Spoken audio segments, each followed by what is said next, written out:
नमस्कार, civic mirror मध्ये तुम्हा सर्वांचं स्वागत. एक साधं सर्वसाधारण कुटुंब, परंतु स्वप्न मोठी. त्याच्या प्रवासात अनेकदा अडथळे आले, परंतु तो कधीही थांबला नाही. अभिनय क्षेत्रात पाऊल ठेवण्याची त्याची धाडसाची गाठ आणि ती गाठ साधण्यासाठी केलेली मेहनत.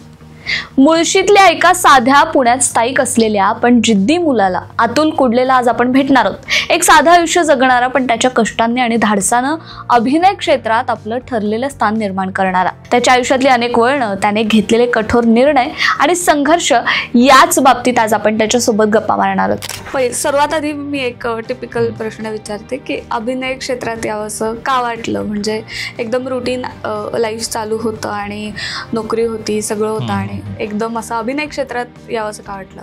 ॲक्च्युली कसं आहे माहिती आहे का, म्हणजे अभिनय क्षेत्र म्हणा किंवा काय, हे घरात खूप पहिल्यापासून चालत आलं. म्हणजे माझा मोठा भाऊ आहे ना, तो नाटक वगैरे या सगळ्या गोष्टी पहिल्यापासून करायचा आणि खूप बक्षिसं होती घरात, म्हणजे खूप बक्षिसं होती. आणि मी हे लहानापासून मोठा होईपर्यंत ते बघत आलो.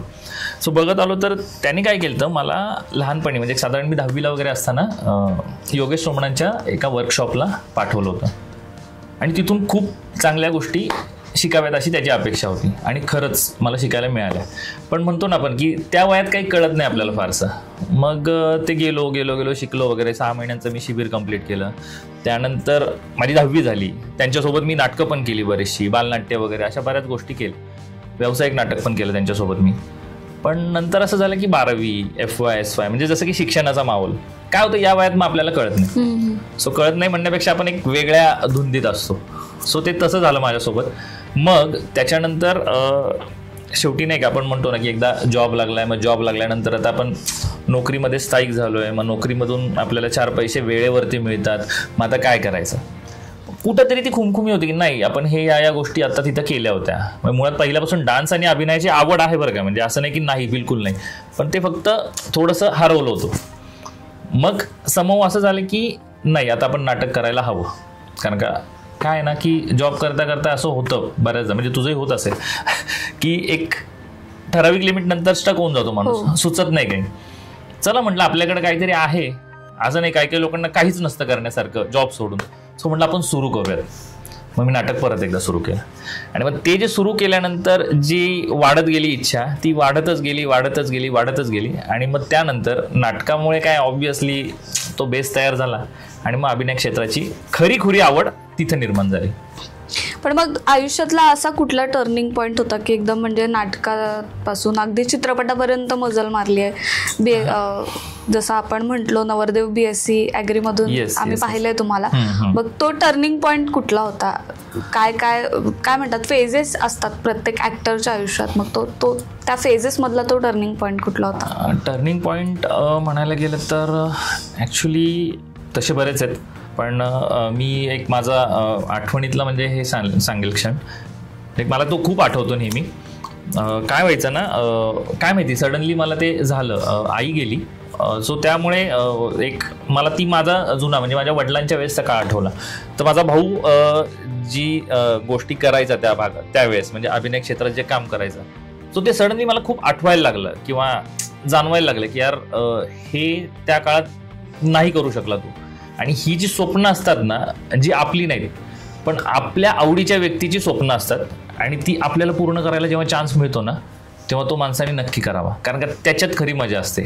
मला ॲक्च्युली सांगायला हे आवडेल की सगळ्यात तो स्ट्रॉंग पॉईंट होता तो होता माझ्यासाठी की समहाऊ सडनली मला काही गोष्टी जुन्या आठवल्या ज्या की त्याच्या काळात त्याला करता आल्या नाहीत.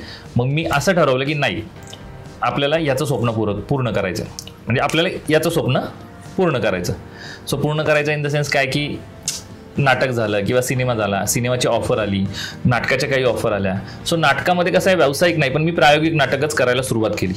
सुरुवात केल्यानंतर अगदीच मी सुरुवातीला खूप छोट्या संस्थेमध्ये काम केलं. पण शिकण्याजोग्या सगळ्याच संस्था होत्या आणि सगळ्यांकडनं खूप काही शिकायला मिळालं. बट माझ्यासाठी सगळ्यात स्ट्रॉंगेस्ट पॉईंट तोच होता की माझा मोठा भाऊ.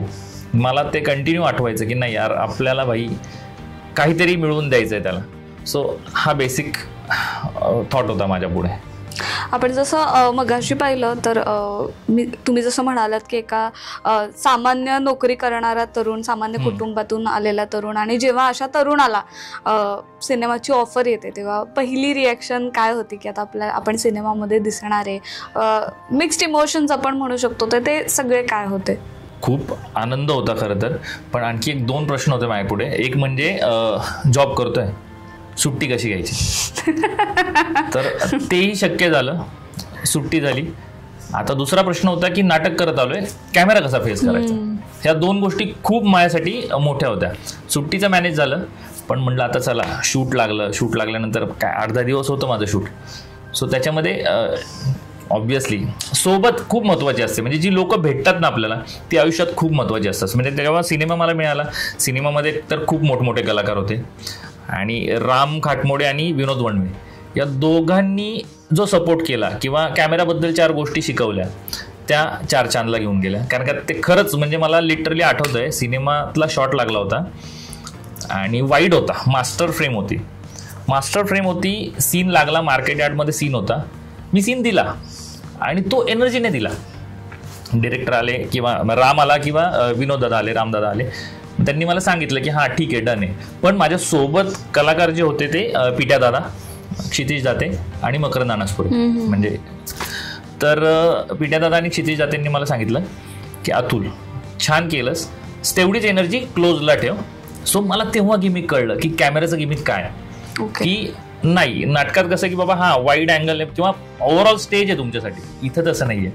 इथं म्हणजे मी तो विचार केला होता, पण मला त्या दोघांनी किंवा सगळ्यांनीच ओव्हरऑल म्हणजे तेच सांगेल की लोक जे आहेत आपल्यासोबत काय भेटतात, कोण भेटतात ना, त्याच्यावरती खूप महत्त्वाचं असतं.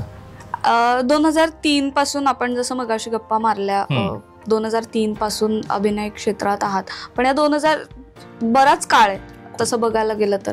मग याच्यामध्ये चांगला एक सगळ्यात चांगला अनुभव किंवा एक अशी चांगली आठवण आतापर्यंतच्या कार्यकाळात, एक अशी आठवण जी आयुष्यभर जपून ठेवावीशी वाटते अभिनयामध्ये? हो. सगळ्यात पहिलं म्हणजे नवरदेव BSc ॲग्रीमध्ये मी जेव्हा काम करत होतो, तर मकरंद सर म्हणजे कमाल माणूस, आणि ह्या लोकांकडनं म्हणजे शिकायला खूप मिळतं. खूप कमाल एनर्जी आणि मज्जा, म्हणजे काम करताना खूप मज्जा करतात, तेवढंच आपलंसं करतात. सो ती एक माझ्यासाठी खूप मोठी आठवण होती. कारण का सर येऊन मला प्रत्यक्षात बोलले होते की अरे छान काम करतोय सा अतुल तू, आणि भविष्यात तुला खूप चांगली कामं मिळतील. सो ते ठेवलं, आणि ते ठेवलं मनात म्हणण्यापेक्षा हे जे वाईब्स असतात ना, पॉझिटिव्ह वाईब्स, ते खूप काम करून जातात. तेव्हापासून ते डोक्यात होतं, ऑटोमॅटिकली ते डोक्यात राहून पुढची सिरियलची ऑफर आली. तर सिरियलमधले एक ही अशी आठवण की सेम गिरीश सरांसोबत, गिरीश काय ऑरा, काय एनर्जी. म्हणजे ज्या दिवशी शूट नसतं, जेव्हा सरांचं नाटक असतं ना, तेव्हा त्या प्रयोगाला नाटकाचे मी असतो, काही नाही बघायला, की त्यांचा नाटकाचा स्टेजचा वावर आणि कॅमेरासमोरचं काम शिकायला मिळतं. सो या 2 गोष्टी माझ्यासाठी आत्तापर्यंतच्या खूप महत्त्वाच्या आहेत. सो की एनर्जी मिळते मला त्याच्यात. डेफिनेटली. आपण जर पाहिलं तर खूप निवडक असे कलाकार आहेत मराठीमध्ये, इंडस्ट्रीमध्ये, जे चित्रपटातही काम करतात आणि सिरियलमध्ये, आणि तुम्ही तर दोन्हीकडे झी मराठीच्या अगदी लाखात एक आमचा दादा आणि घराघरापर्यंत पोहोचला आहात. पण मग पुढची दिशा काय असेल? डेली सोप करायचा आहे का चित्रपट? म्हणजे एक थोडा कन्फ्युजिंग आहे किंवा एक कात्रीत धरणारा प्रश्न आहे, पण जास्त कशात आवडेल काम करायला, चित्रपटात की डेली? सांगू का, कलाकाराला आहे ना सगळंच हवं असतं. सो डेली सोप पण हवाय आणि सिनेमा पण हवाय. मॅनेज करेल, दिवस रात्र एक करेल, पण दोन्ही करेल. आधी मूवी, नंतर सिरियल, आणि आपण म्हणजे एक असतं ना, आता घराघरात मूवीमध्ये तरी आपण थिएटरमध्ये काही दिवस तो मूवी चालतो आणि कधी तरी 15 दिवसांना एकदा तो टीव्हीवर लागतो. पण आता अशी संधी चालून आली की डेली आपण घराघरापर्यंत पोहोचू शकतो. तर तेव्हा काय भावना होती? नाही, मला खरं तर सांगू का, जेव्हा मी सिरियल करायला घेतली तर मला कळतच नव्हतं की मी सेलिब्रिटी झालोय म्हणून. मला वेगवेगळ्या माध्यमातून मेसेज येत होते, लोक फोन करत होते, पण तो फील मला येत नव्हता की नाही अरे मी साधा माणूस आहे, सामान्य आहे म्हणजे. आणि जेव्हा आपण सेम दुसऱ्या सिरियल बघायला बसतो ना, किंवा समोर कलाकार बघतो ना, अरे यार सेलिब्रिटी, मग मला का वाटत नाही अजून, म्हणजे असं झालंय माझ्यासोबत. सो आता हळूहळू तो यायला लागलाय फील, आणि मला असं वाटतं की नाही ठीक आहे यार, सेलिब्रिटी हा नंतरचा भाग आहे. सगळ्यात पहिलं तर आपण आयुष्यात माणूस आहोत, तर चांगला माणूस बनणं हा खूप महत्त्वाचा मुद्दा आहे. सेलिब्रिटी तर होणारच आहोत, सगळेच होणार आहेत. म्हणजे ज्यांना ज्यांना कला क्षेत्रात काम करायचं आहे किंवा कलाकार व्हायचं आहे किंवा ॲक्टिंग क्षेत्रात काम करायचं आहे तर ते सगळे होणारच आहेत. पण ते मला थोडंसं पचायला जड जात होतं. सो आता सवय झाली की आता वाटतं की आहे. तर आणखी एक जसं तुम्ही म्हणालात की सेलिब्रिटी झालो किंवा असं, तर सेलिब्रिटी होण्याआधीचं जर आपण पाहिलं तर एक मी जसं म्हणाले की सामान्य कुटुंबातून अगदी नोकरी करणारा तरुण, आणि तुम्हीच नाही, तुमच्यासारखे हजारो लोक आहेत, हजारो तरुण तरुणी आहेत ज्यांना या क्षेत्रात यायचं आहे, ज्यांना या क्षेत्रात आपलं नाव करायचं आहे आणि आता ते स्ट्रगल करतात. कारण माझ्यासारखे बरेच नोकरी असते आणि बऱ्याच जबाबदाऱ्या असतात. तर त्यांच्यासाठी काय मेसेज असेल?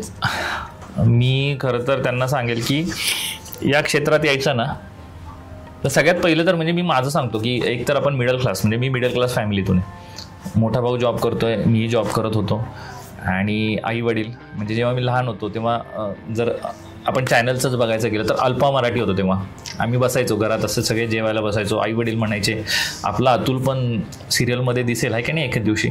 ते कारण असं होतं, एक भोळी बाबडी आशा असती, कारण का हा थोडा स्मार्ट दिसतोय असं मी नाही म्हणत, माझे मित्र वगैरे सगळे म्हणतात म्हणून मला असं वाटलं हे सांगावं म्हणून. तर आई वडील म्हणायचे की हां माझा अतुल बाबा भविष्यात सिरियलमध्ये मूवीमध्ये दिसणार. तर हे एक वेगळं गणित असतं, कारण की त्यांच्या भोळ्या बाबड्या आशा असतात. तुम्ही किती महत्त्वाचं त्याच्यामध्ये काम करताय ना ते खूप महत्त्वाचं असतं. तुम्हाला 4 लोकही येऊन म्हणतील की हां तू टी व्हीमध्ये जा, तू सिनेमामध्ये जा, पण तुमच्यावरती आहे ते सगळं. कारण कसं आहे ना, हे क्षेत्र आहे ना खूप असं म्हणायला गेलं तर खूप छान पण आहे, प्रचंड छान आहे, म्हणजे मज्जाच आहे याच्यामध्ये, नो डाऊट. पण अनसर्टन आहे की तुम्ही आज जर तुम्हाला काम आहे ना तर पुढे ते काम तेवढ्या पिरियडमध्ये मिळेलच लगेच असं नाही. म्हणजे मी फार निगेटिव्ह नाही सांगत आहे, पण ते खूप सत्य आहे ते सांगतोय. सो या क्षेत्रात यायच्या अगोदर सगळ्यात महत्त्वाचं म्हणजे संयम हवा, तो खूप महत्त्वाचा आहे. आणि दुसरी गोष्ट म्हणजे तुमचं वय तुम्हाला याच्यामध्ये द्यायचं आहे, इन्व्हेस्ट करायचं आहे, ती देण्याची तयारी असावी. सो या 2 गोष्टी असतील तर नक्की या. कष्ट करायची तयारी असेल तर नक्की या. कारण काय माहिती का, हे पुढचं काम मिळेल. म्हणजे मी सांगेल मी काय करतो विचार सांगतो. जेव्हा मी काम करतो ना तर मला एक कळतं की आजचा आलेला सीन चोपायचा आहे किंवा चोपण्याचा प्रयत्न करायचा आहे, कारण की याच्यावरतीच आपल्याला पुढचं काम मिळणार आहे. सो हा पॉझिटिव्ह विचार ठेवून तुम्ही करत राहिला ना 100% काम मिळणार आहे. काय गॅप म्हणजे अशी फार भेटणार आहे तुम्हाला की आता काम आहे, आता पुढचं काम मिळेल का? मी येताना तसा विचार करत नाही किंवा केला नाही, आताही मी त्याच थॉटमध्ये. पण कसं आहे की सांगू काही शकत नाही कशाच कुठल्याच गोष्टीचं. तो एक थॉट बॅकअप प्लॅन बी असावा म्हणून मी सांगतोय तुम्हाला की ह्या सगळ्या गोष्टीत संयम आणि तुमचं वय देण्याची तयारी असावी. म्हणजे थोडक्यात रिस्क आहे तो इश्क आहे. एक्झॅक्टली, क्या बात आहे यार. एक फक्त सांगेल मी की मला या सिरियलची संधी आली. काय झालं, मी लास्ट टू लास्ट इयर एका सिरियलला ऑडिशन दिले होते. तुझी मैत्रीण होती त्याच्यामध्ये. सो शेतकरी नवरा हवा. सो त्या सिरियलला ऑडिशन दिल्यानंतर माझं काम समावून नाही झालं. पण हां तुटून किंवा काय लगेच नाही झालं, होणार. डिरेक्टर सर आवडलं होतं त्यांना काम, थोडा लेट झाला होता. पण त्याच्यानंतर जेव्हा पुढची सिरियल आली, या सिरियलची ऑफर आली, सो त्यांच्या डोक्यात कुठेतरी होतं की नाही आपण या व्यक्तीला कुठेतरी आपण चान्स देऊया, किरण दादा. सो ते कुठेतरी बॅक ऑफ द माइंड होतं. बरं या सिरियलच्या ऑफरच्या वेळेस असं झालं की श्वेता मॅमचा फोन आला. तर मला एकमेव पर्याय दिसला की आता आपल्याला इथं या संकटातून, किंवा संकट म्हणण्यापेक्षा संकट नव्हतं माझ्यासाठी, खूप मोठी गोष्ट होती, खूप आनंदाची गोष्ट होती. तर मी गेलो प्रवीण तरडे सरांकडे. सो त्यांना मला हे 2 गोष्टी विचारायच्या होत्या की सर हा माझा आत्ता एकदम वेल सेट जॉब चालू आहे, महिन्याला पगार मिळतोय, महिन्याच्या 30 तारखेला अकाउंटमध्ये पैसे जमा होत आहेत. तर तेव्हा सरांनी मला एक सल्ला दिला, सवड मिळेल तशी तू आवड जपण्यापेक्षा आहे ना आवडीमध्येच करिअर कर. खरं तर हे सांगणं किंवा हे ऐकणं या सगळ्या गोष्टी खूप सोप्या किंवा अवघड ज्या त्या सिच्युएशनला वाटतात, पण मला वाटलं की नाही योग्य निर्णय होता किंवा योग्य बोलले होते ते.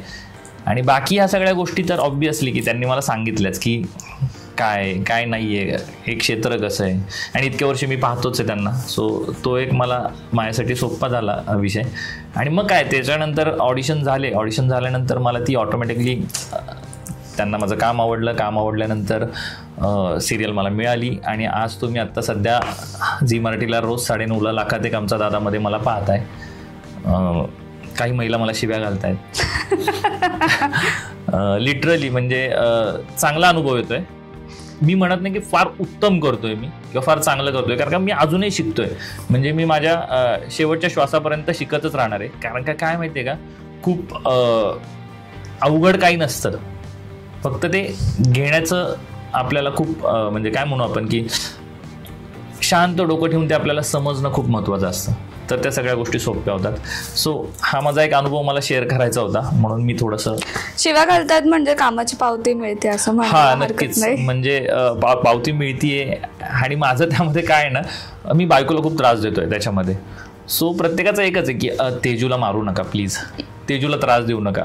पण ठीक आहे, म्हणजे आता काम आहे तर काम करायला लागणार, त्या गोष्टी तर आहेतच. आमच्या सिविक मिररच्या स्टुडिओमध्ये येऊन आमच्या प्रेक्षकांशी संवाद साधल्याबद्दल खूप खूप धन्यवाद. आणि भावी आयुष्यासाठी अभिनय क्षेत्रातल्या संधींसाठी आमच्याकडून खूप शुभेच्छा. थँक्यू. Thank you so much.